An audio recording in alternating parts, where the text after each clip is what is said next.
Hello दोस्तों, मैं हूं सुमंत कुमार पांडे और आज आप लोगों के बीच एक ऐसा कंसेप्ट लेकर आया हूं जो हर एग्जाम का प्रिय हो, चाहे वो एसएससी हो, रेलवे हो, बैंकिंग, चाहे वो कैट ही क्यों ना हो। इस कंसेप्ट से हर एग्जाम में एक ना एक सवाल पूछा ही जाता है। आप लोग भी सोच रहे होंगे कि वो कौन सा कंसेप्ट है।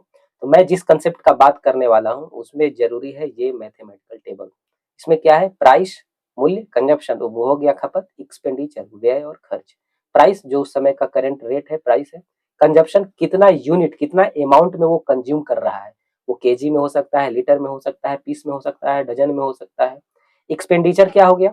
इस रेट से इतना अमाउंट कंज्यूम करने में उसे कितना टोटल पे करना होगा, कितना खर्चना होगा।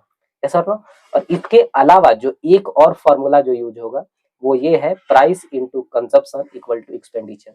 ये फॉर्मूला कोई रॉकेट साइंस नहीं है, हम लोग डे टू डे लाइफ में इसको यूज करते हैं। तो आज हम लोग समझेंगे कि बस इतना सा इंफॉर्मेशन को यूज करके एग्जाम के एक अच्छे लेवल के क्वेश्चन को कैसे हिट करते हैं। और मैं जिस कंसेप्ट का बात करने वाला हूँ, जिस तरीके के क्वेश्चन का बात करने वाला हूँ, उसमें 3 टाइप के क्वेश्चन पूछे जाते हैं और तीनों को एक एक करके हम लोग समझेंगे। तो पहला टाइप है, price of the banana is increased by 20%, then by what percent consumption of banana will be reduced to maintain expenditure unchanged। केले की कीमत में 20% की वृद्धि हुई है, तो व्यय को अपरिवर्तित बनाए रखने के लिए केले की खपत में कितने प्रतिशत की कमी की जाएगी। यस और नो। सबसे पहला काम है वो मैजिकल टेबल बनाना। प्राइस, कंजम्पशन, एक्सपेंडिचर और 2 column old and new. Old price, consumption, expenditure और new price, consumption, expenditure. Yes और नो।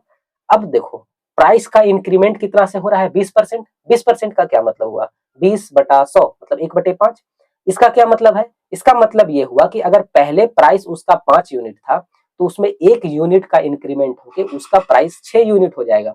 यस और नो। तो प्राइस पहले कितना था? 5 यूनिट, अब कितना हो गया? 6 यूनिट। एक्सपेंडिचर कह रहा है कि वो अनचेंज्ड है, मतलब एक्सपेंडिचर पहले जितना था आज भी एक्सपेंडिचर उतना ही है। करेक्ट है।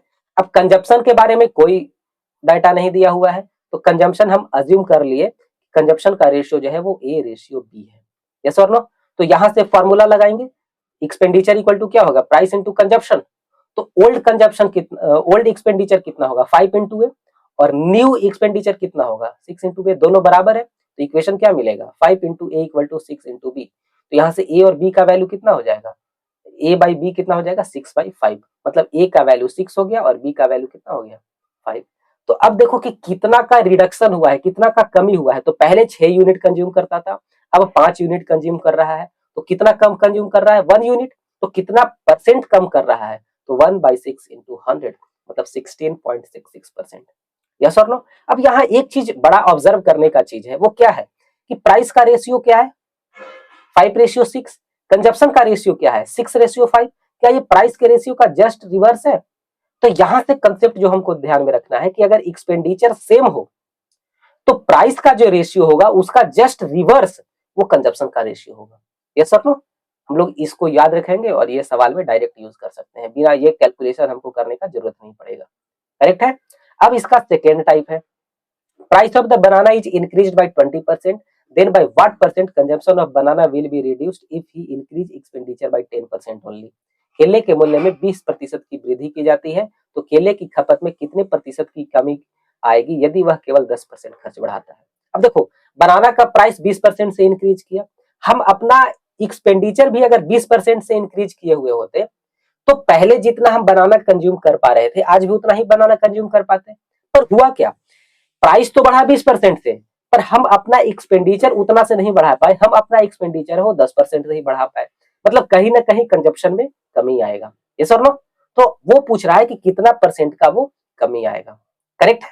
तो सबसे पहला काम इसमें भी वो मैजिकल टेबल बनाना। ये सर नो। प्राइस कितना से इंक्रीज किया है? 20%। और एक्सपेंडिचर कितना से इंक्रीज किया है? 10%। तो 20% का मतलब कितना हो गया? 1/5। इसका क्या मतलब हो गया कि पहले अगर प्राइस उसका 5 है तो उसमें 1 यूनिट का इंक्रीमेंट होके अब उसका प्राइस हो जाएगा 6। यस और नो। इसका क्या मतलब हुआ कि अगर एक्सपेंडिचर पहले 10 यूनिट है तो उसमें अब 1 यूनिट का इंक्रीमेंट होके अब उसका एक्सपेंडिचर हो जाएगा 11 यूनिट। करेक्ट है क्या? अब इसको इस टेबल में मैप करते हैं। तो पहले ओल्ड प्राइस कितना हो गया? 5। न्यू प्राइस कितना हो गया? 6। ओल्ड एक्सपेंडिचर कितना हो गया? 10। न्यू एक्सपेंडिचर कितना हो गया? 11। कंजप्शन के बारे में यहाँ पे भी कुछ नहीं दिया हुआ, तो लेट्स अज्यूम कंजप्शन A/B के रेशियो में है। यस और नो। अब यहाँ से फॉर्मूला यही यूज करेंगे, expenditure equal to price into consumption. तो यहाँ से क्या इक्वेशन बनेगा, 5 into A old expenditure divided by 6 into B new expenditure equal to 10/11। Yes और नो। यहाँ से A और B का वैल्यू कितना मिलेगा, 12/11। करेक्ट है क्या? इसका मतलब कि पहले एक्सपेंडिचर 12 होगा और उसके और अब जो एक्सपेंडिचर होगा वो 11 होगा। यस और नो। कमी कितना का आया, 1 यूनिट का, तो कितना परसेंट का कमी आया, तो 1/12 into 100, 8.33%। करेक्ट है क्या? अब इसका चलते हैं थर्ड और लास्ट टाइप में, कुछ इस प्रकार है।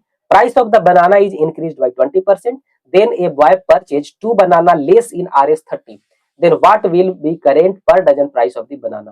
केले की कीमत में 20% की वृद्धि हुई है, एक लड़का 30 रुपए में 2 केले कम खरीदता है, तो प्रति दर्जन केले का वर्तमान मूल्य क्या होगा। यस और नो।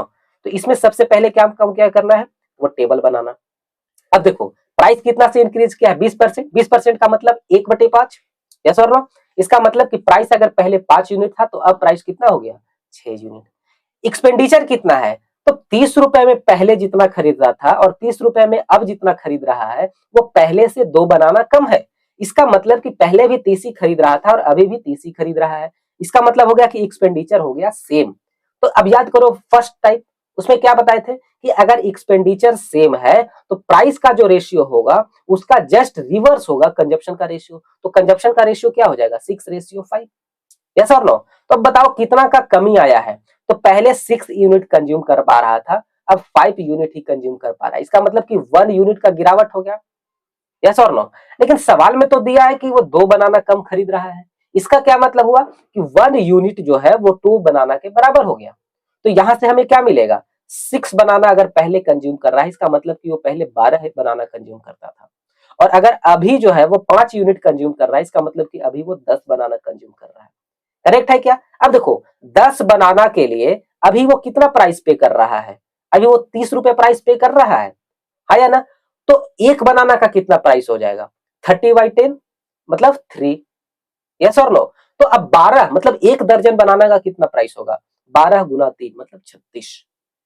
यस और नो। तो वर्तमान प्रति दर्जन मूल्य केले का कितना हो गया, 36 रुपए पर दर्जन। यस और नो। आई होप कि समझ में आया होगा। Till the next video, good bye.